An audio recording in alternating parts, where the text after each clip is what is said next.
Okay, today's daily devotion is happening as I am walking to yoga. And normally I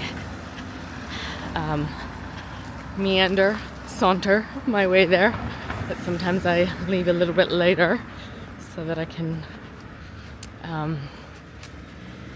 get a little bit of an extra hustle. Get some heart rate happening.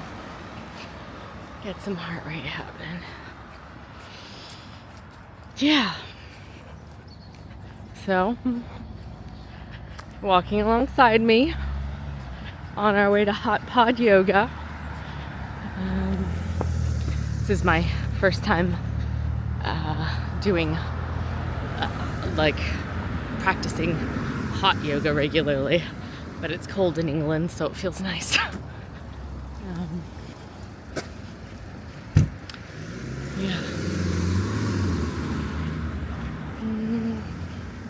Oh, I remember what I wanted to chat about today. I'm just going to be okay with people being like, why are you walking and talking into a stick? It's fine.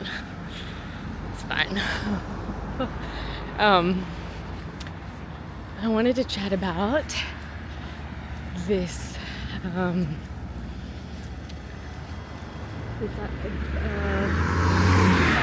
experience of healing, becoming addicted to healing. That's what I wanted to chat about. Becoming addicted to healing. So I remember having done, being in a coaching container some years back. I pretty much always have some kind of space holder at any given time to hold space for me in my own process, my own work, just because that is often what feels most true and aligned, given it doesn't feel right for me to invite people to step into their deeper work if I'm not also investing in myself in that way. So this was one of my containers that they were holding me in, and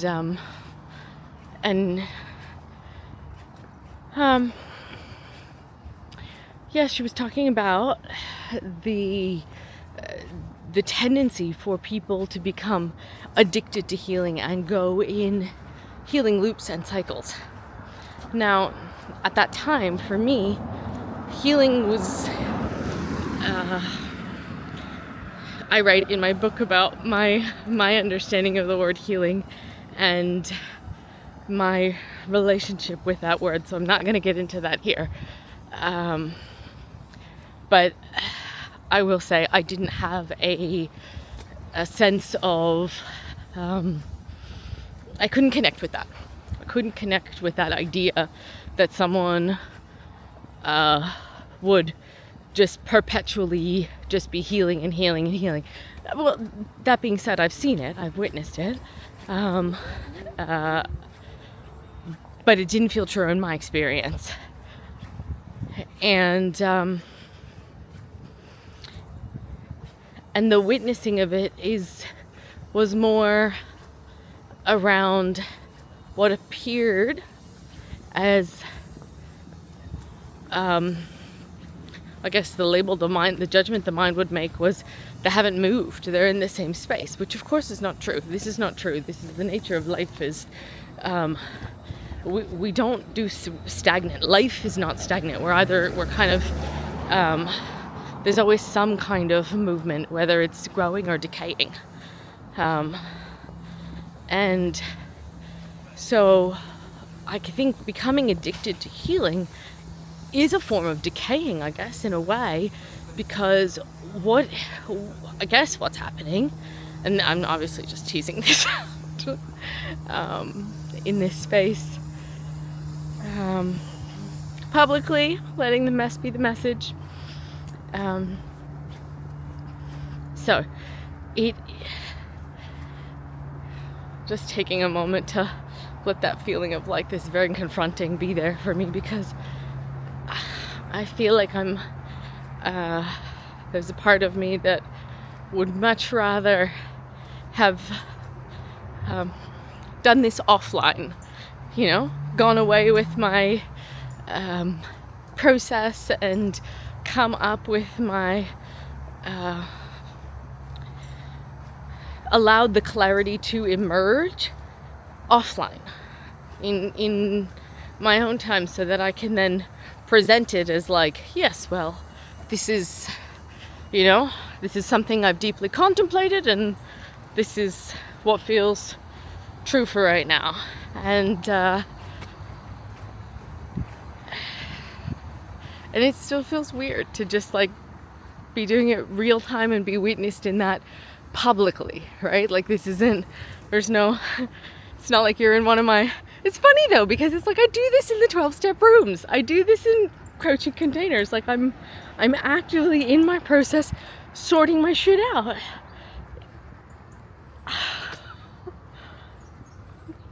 But never mind, this is part of the challenge. Lovingly expose those parts of me from the space of there's no shame in being in process. There's no shame in making a mistake. If at some point in time you come to the awareness, I come to the awareness, you come to the awareness, we come to the awareness that our ideas have evolved, amazing. That's growth, right? That's growth. That's going to happen. So just be willing to evolve. And that, I guess that's where I'm going here with this idea of healing. Being addicted to healing in a way is not letting self evolve, because it's like if the routines and patterns stay the same, but the context has changed, then that's still dysfunctional, right? Because we need to be adapting to our environment. We need to be adapting to what's in front of us. And this is how we are truly responsive, right? We're in engaging with what's there. And so it's like if if a woman has a child and then doesn't adapt her, evolve the things that she does each day to include that's dysfunctional, right? There needs to be an element of, okay, this is my new context, this is how I will meet it. And this is where a lot of the wobble comes in, because it's like things that once worked no longer work. This happens. This is the growth journey. It's like, but I used to do this and it would always work, and I would always get these results. And I think that's how why we need to let go of and shed certain practices. Certain practices, they get released. They get released simply because they're no longer effective for our current context. That's another big thing that I write about in Enlighten Up, is like it's so context relevant. In being able to support someone is more about understanding their context than anything else, because for instance, if I give the advice, eat something, this is good advice if one is hungry. However, if one is full, not such good advice. It's not going to be as impactful. So understanding our context is extremely important. And in my previous, iterations of my professional self, that was my role. right? I would take it upon myself to understand someone's context. Where are you right now in your life, in your situation, in what's current for you? And based on a deep understanding of their context and in our soul collaboration, then only would offerings be given, practices be given. And this format of like moving more into this next season of my career, which has been brewing for a long time, has been incubating for a long time, making the transition from so transcendental brain training is the underlying thing that I do in and through regardless of the delivery modality, right? So transcendental brain training is the thing that sparks my soul more than anything else. And if I find there's something else that's more compelling to me, I will let you know. More compelling than the experience of illuminating the infinite and a life witnessed from within.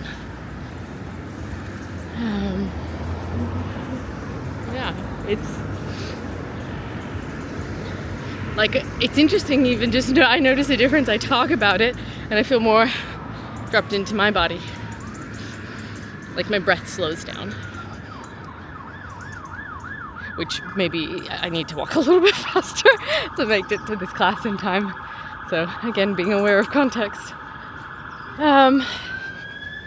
Yes, so that is the thing that I talk about above all else, is transcendental brain training. But the delivery method before used to be more one-to-one coaching and group coaching, right? That was the primary delivery method. And my writing was more so with the intention to beckon people to the one-to-one group coaching, the holding space. And now I don't know that I will continue doing that. I don't feel a strong pull.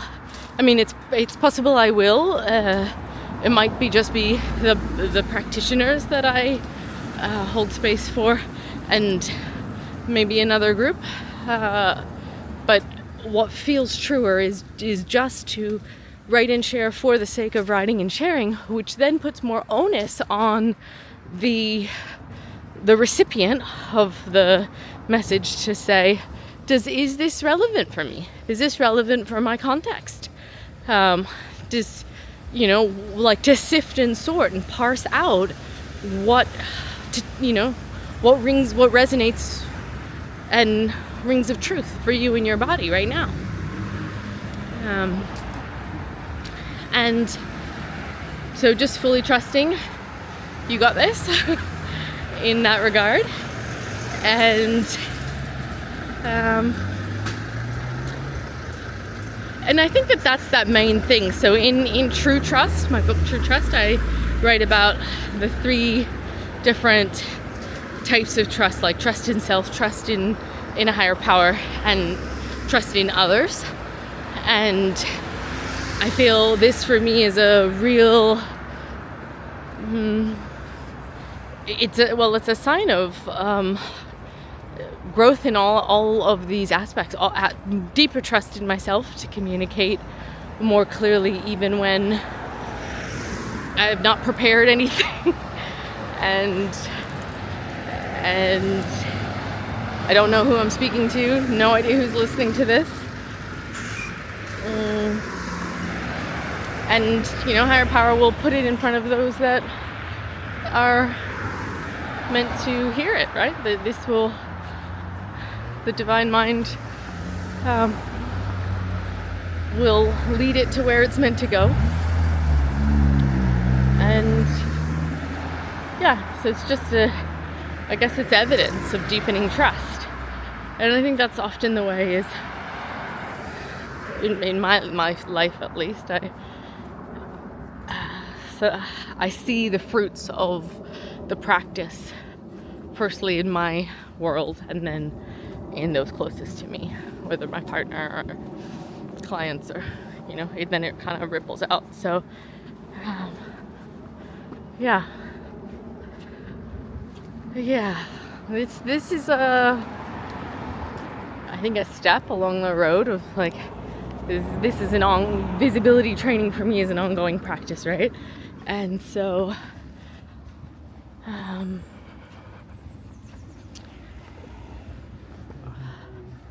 this feels